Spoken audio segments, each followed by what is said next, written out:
Beneath 3,000 feet of Antarctic ice in total darkness, something is moving, and it is not ice, it is a river. Nobody knew existed until scientists finally found it. Antarctica holds 90% of the world's ice, and if even a small piece slides into the ocean, sea levels do not rise by inches, they rise by feet. In 2022, researchers scanning the ice with ground-penetrating radar found something that was not a lake. It was a river, over 300 miles long. No sunlight has touched this water in millions of years, yet it is not trickling. It is moving enough water to rival some of the largest rivers on Earth. Here it is, the hidden river itself, a dark vein of water threading beneath the ice sheet exactly where some of the most unstable glaciers already sit. Ice does not only melt from warm air above, it also slides, and how fast it slides depends entirely on what is happening down at its rocky base.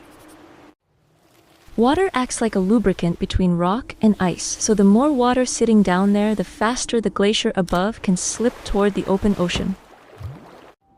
West Antarctica alone holds enough ice locked away to raise global sea levels by roughly 16 feet if it were ever to fully slide into the ocean. Every coastal city on this map sits downstream of that number, which is exactly why a hidden river under the ice matters so far from Antarctica itself. Here is where it gets strange. This river is not fed by rainfall or surface melt, because the ice above it is usually too cold to melt at all. Instead, it is fed by heat rising from the Earth's crust below, plus friction from the sheer weight of ice grinding endlessly against solid rock for centuries. That system has likely been quietly reshaping the ice sheet from underneath for thousands of years, almost entirely undetected until radar finally caught it moving in the dark. Now, teams are living out here on the ice, drilling boreholes and lowering sensors directly above the river's path to measure exactly how fast it is moving. Early data from those sensors suggests the river's flow is not constant at all.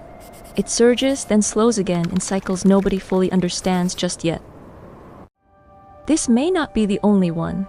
Similar hidden rivers could be threading beneath other glaciers nobody has scanned deep enough to find yet. It is strange to think one of the biggest threats to our coastlines might not be something anyone can actually watch happen in real time.